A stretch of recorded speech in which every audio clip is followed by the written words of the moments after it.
آج کی رات میں یہ سارا حساب کتاب کھاتے بن کے چلے جاتے ہیں۔ اب یہ دیکھیے، یہ بڑی عجیب بات ہے کہ اربوں خربوں سنکھوں مخلوق ہے، اس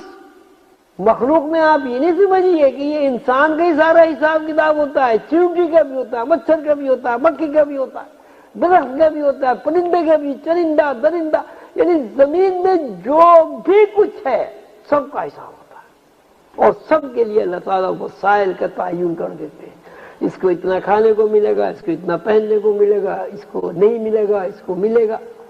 لیکن ایک بات، کیونکہ اللہ تعالیٰ نے ان اللہ یرزق من یشاء بغیر حساب کہہ دیا ہے کہ روزی رزق جو کھانے پینے کی چیز ہے، کھانا پینا پہننا گھر، یہ اللہ تعالیٰ نے کہا یہ میں نے اپنے اوپر لے لیا ہے۔ تو یہ آدمی کو وہ بخیل ہو، کنجوس ہو، قارین ہو، سخی ہو، کوئی بھی ہو، یہ اسے ملتا رہے گا۔ لیکن اب یہ نا، ایک تو یہ کہ آپ کو روٹی ملتی رہے کھانے کو، کپڑے ملتے رہے پہننے کو، ایک 8-10 فٹ کا کمرہ مل جائے رہنے کو، اب یہ بھی تو وسائل ہی ہیں، روکھی سوکھی مل جائے، چٹنی سے مل جائے۔ اب یہ بھی وسائل ہیں کہ آپ کا بہت اچھا گھر ہو، بڑا سارا، بہت سارے کمرے ہوں، اس میں آسائش و آرام کا سارا سامان ہو، آپ کے دسترخوان پہ 10-20 آدمی کھانا کھائیں، آپ کے پاس اچھی گاڑی ہو، آپ کے پاس بہترین لباس ہو، تو گزارا تو دونوں کا ہو رہا ہے۔ جس کے پاس ایک کوٹڑی ہے اس کا بھی گزارا ہو رہا ہے، جس کے پاس 2 جوڑے کپڑے ہیں اس کا بھی گزارا ہو رہا ہے، جس کے پاس 40 جوڑے کپڑے ہیں اس کا بھی گزارا ہو رہا ہے۔ تو یہ جو درجہ بندی ہے، یہ درجہ بندی، اس درجہ بندی کا تعین ہوتا ہے اس بات سے کہ اس بندے نے خلوص نیت کے ساتھ اللہ کے ساتھ کیا کام کیا، اللہ کے راستے میں اس نے کیا خرچ کیا، اللہ کے لیے اس نے کتنی عبادت کی، کتنی ریاضت کی، کتنی نمازیں پڑھی، کتنے روزے رکھے، نماز روزہ زکوٰۃ سب اس میں آ جاتا ہے، اور اللہ کے لیے اس نے کیا نہیں کیا۔ تو یہ ایک پورا ایک نظام ہے۔ اب ایک بات کی میں اصلاح کرنا چاہتا ہوں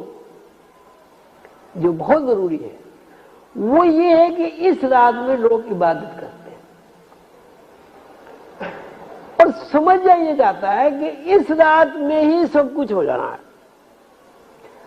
حالانکہ وہ تو پورا سال کا ڈیبٹ کریڈٹ اس رات میں ہوتا ہے۔ تو اس سال کی عبادت کے ساتھ ساتھ آدمی کے اوپر یہ لازم ہے کہ سارے سال اس رات کا انتظار کرے اور اس رات کے حساب کتاب کو صحیح رکھے۔ ایسا نہیں ہے کہ دن بھر سارے سال تو آپ بدعنوانیاں کرتے رہے،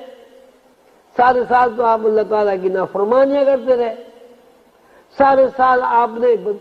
بدبیانتی کی، سارے سال آپ نے فضول خرچیاں کی،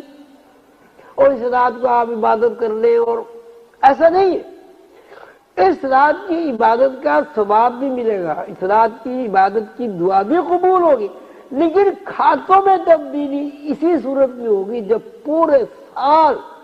آپ اس رات کے حساب کتاب کا انتظار کریں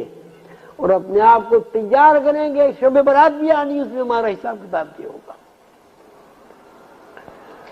اس رات میں جتنی بھی دعائیں کی جاتی ہیں اللہ تعالیٰ قبول کرتا ہے، اس رات میں جتنی بھی عبادت کی جاتی ہے اس کا اجر بھی بہت ملتا ہے، اس لیے کہ جب حساب کتاب ہوتا ہے تو ظاہر ہے فرشتے اس بات کو تو دیکھتے ہیں کہ بندے اللہ تعالیٰ کی طرف رجوع کیے ہوئے ہیں، عبادت کر رہے ہیں، درود شریف پڑھ رہے ہیں، سورہ لیلۃ القدر پڑھ رہے ہیں، سورہ کوثر پڑھ رہے ہیں، سورہ فاتحہ پڑھ رہے ہیں۔ لیکن یہ جو ہمارا ایک طریقہ کار ہو گیا، بھائی بڑی رات ہوئی بس ساری رات جاگ لیے، اب سارے سال کچھ بھی کرتے رہے، یہ طریقہ سے، یہ ایسی بات ہے کہ سارے سال آپ بینک سے پیسے نکلواتے رہے اور سال کے جو آخری دن ہے 31-30 دسمبر کون سا ہوتا ہے، اس دن آپ یہ سمجھیے ہمارا بینک پھر بھر جائے گا۔ کیسے بھر جائے گا؟ وہ تو وہ جتنا نکالو گے جتنا جمع کرو گے وہ ڈیبٹ کریڈٹ ہوتا رہے گا. تو اس بات کا ضرور خیال رکھنا کہ اس رات کی جو برکت اور فضیلت ہے، اس رات میں جو آپ عبادت کریں، اس رات میں جو آپ اللہ کو یاد کریں، وسائل کی تقسیم کی رات میں اللہ تعالیٰ سے آپ کا جتنا بھی رجوع ہوگا، ظاہر ہے آپ کو ترقی ہوگی. لیکن اگر آپ نے اس رات کے بعد اگلے دن پھر گڑبڑ شروع کر دی تو وہ جو لوہے محفوظ پر آپ کا اکاؤنٹ کھلا ہوا ہے اس میں ڈیبٹ ہونا شروع ہو جائے.